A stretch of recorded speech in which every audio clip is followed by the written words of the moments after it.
riz, aliment de base des Japonais. Seuls les grains sont consommés, mais si un Japonais vous voyez jeter le reste de la plante, il protesterait sûrement en disant « mottainai ». Cet ancien terme japonais exprime le regret devant le gaspillage ou l'emploi impropre d'un objet encore utile, et il traduit le respect et la gratitude pour les choses matérielles.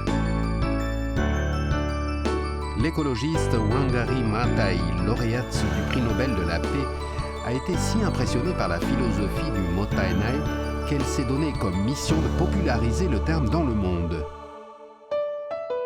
Les tiges de riz moissonnées sont séchées. Puis, elles entament une nouvelle vie comme décoration de Nouvel An, paille intérieure des tatamis, objets artisanaux et bien d'autres choses. Après décortiquage des grains de riz, il reste du son et leurs enveloppes. Eux non plus ne sont pas gaspillés. Ils serviront dans des savons comme matériaux d'emballage et même au rembourrage d'oreillers. Le respect pour le cultivateur et l'aversion envers le gaspille font que chaque grain est consommé. Laisser du riz dans son bol est vraiment mottainai. Depuis le XVIIIe siècle, Hachinohe, une ville du Tohoku, a préservé une méthode de tissage appelée Nambu-sakiori. De vieux tissus usés sont déchirés en bandelettes et utilisés pour la trame de nouveaux, tandis que du chanvre ou du coton sert pour les fils de chêne. De nouveaux tissus renaissent ainsi des anciens, ce qui exprime le respect pour des articles qui ont servi longtemps et fidèlement. Aujourd'hui, les tissus Nambu-sakiori servent comme sacs, chapeaux, tissus d'ameublement, draperies et bien d'autres produits. Cette méthode de tissage a été inventée parce que l'on estimait mottainai de jeter simplement des habits usés. Comme il serait honteux de laisser disparaître cette tradition, nous nous efforçons de la préserver. Cette usine a fait appel à une technologie de pointe pour recycler des vêtements usagés faits de fibres synthétiques.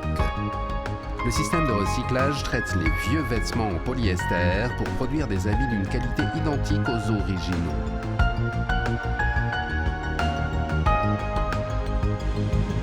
C'est devenu possible grâce à une technologie qui ramène le tissu au niveau moléculaire, procurant une poudre polyester qui est exactement la même que celle obtenue du pétrole. Il s'agit là d'une première mondiale. Ça et là, vous découvrirez cet esprit mottainai au Japon. Tous ces articles sont fabriqués à partir de matières mises au rebut. Des ceintures de siège transformées en nœuds papillons. Les stylistes s'efforcent d'utiliser habilement les couleurs et formes originales des matériaux de rebut.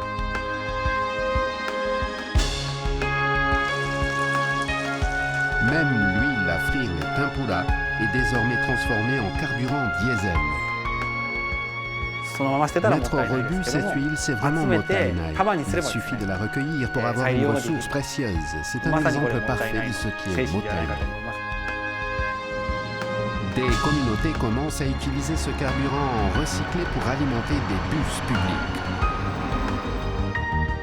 Mottainai, une approche traditionnelle de la vie ancrée profondément dans le cœur des Japonais, continue de les inspirer à présent.